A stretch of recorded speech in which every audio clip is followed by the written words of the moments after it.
अस्सलाम वालेकुम, welcome back to my YouTube channel. This is your trainer Adnan. उम्मीद करता हूँ आप सब खैरियत से होंगे।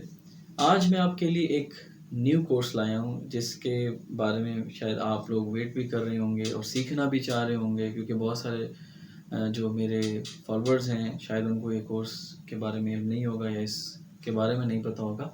सो आज हम स्टार्ट करने जा रहे हैं MS एक्सेल। यस जी बिल्कुल, आपको जानते हुए बेहद खुशी होगी कि आज हम MS एक्सेल का बाकायदगी से आगाज़ करेंगे। जैसे हम MS वर्ड कर रहे हैं, वो सक्सेसफुली बहुत अच्छा कोर्स चल रहा है। फ़ोटोशॉप का कोर्स भी हम लोग कर रहे हैं, वो भी बड़ा सक्सेसफुल चल रहा है। एंड आज हम MS एक्सेल को जो है वो स्टार्ट करेंगे। अगर आप MS एक्सेल, MS ऑफिस या MS वर्ड लाइक MS जो ऑफिस होता है ना, उसमें MS एक्सेल भी है, पावर पॉइंट भी है, स्लाइड भी, आउटलुक भी होता है। ये सब के सब उसके कंपोनेंट्स होते हैं। अगर ये सॉफ्टवेयर डाउनलोड करना है तो इसके लिए मैंने पहले से एक वीडियो बना रखी है जो कि मेरे फ़ोटोशॉप की प्लेलिस्ट में अवेलेबल है। आप वहाँ से जाकर गेट इनटू द पीसी की जो वेबसाइट है वो ओपन भी कर सकते हैं, या फिर आप वहाँ पे डायरेक्टली गूगल पे जाकर ना गेट इनटू द पीसी से वो उठा भी सकते हैं। अब चलते हैं हम अपने लेक्चर की तरफ कि MS एक्सेल क्यों ज़रूरी है। बेसिकली जो MS एक्सेल है वो, अगर कोई बंदा अपना बिजनेस कर रहा है, या कोई बिजनेसमैन है, या कोई टीचर है, या कोई स्टूडेंट है, या कोई डिजिटल मार्केटर है, सो हर एक लेवल के बंदे के लिए MS एक्सेल को आना बड़ा ज़रूरी है। एटलीस्ट उसके बेसिक्स तो आने ही चाहिए। क्यों? जब MS एक्सेल के बारे में हमें नहीं पता होता तो हमें नहीं पता होगा कि हम उसको डाटा को एंटर कैसे करेंगे। उसमें रोज़ एंड कॉलम्स का कॉम्बिनेशन होता है, उसको कैसे मैनिपुलेट करना है, उसे कैसे यूज़ करना है, उसमें डिफरेंट फार्मूलाज होते हैं। और ये नहायत ही पावरफुल टूल है जो कि इंटरनेशनली यूज़ होता है। अगर आप इंडिया में देखें, अगर आप पाकिस्तान में देखें, अगर आप US UK में देखें, तो बहुत सारी मल्टीनेशनल ऑर्गेनाइजेशन है जो कि MS एक्सेल के ऊपर काम करती हैं। MS एक्सेल के ऊपर अपनी कंपनीज का डाटा मेंटेन करती हैं, अपनी सेल्स की लीड्स को वहाँ पे मेंटेन करती हैं। बैकएंड पर बहुत सारा MS एक्सेल का इसमें हेल्प आउट होता है। इवन कि बहुत सारे ऐसे सॉफ्टवेयर्स भी होते हैं जो पोर्टल वेबसाइट पे बनते हैं, उसका डाटा भी MS एक्सेल में एक्सपोर्ट भी होता है। इंपोर्ट एक्सपोर्ट होता है, पहले उस डाटा की पूरी एनालिसिस बनती है, वो हम ड्रोज एंड टेबल्स एंड कॉलम्स में पुट करते हैं उसको, फिर हम लोग अपने पोर्टल में डालते हैं, पोर्टल से डायरेक्टली एक्सेसिबल होता है। सो इसकी बहुत ज़्यादा जो है वो डिमांड है, मार्केट में भी इसकी बड़ी वैल्यू है।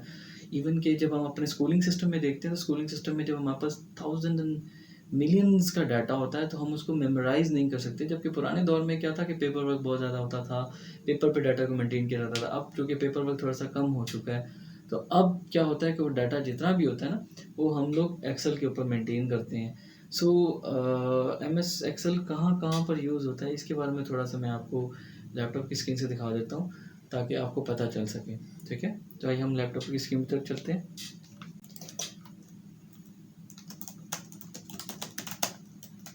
जी, तो ये हमारे लैपटॉप की स्क्रीन है। MS एक्सेल हम कहाँ-कहाँ पे यूज़ करते हैं, तो अगर आप देखें तो डाटा एंट्री में भी यूज़ हो सकता है, डाटा को एंटर करने में।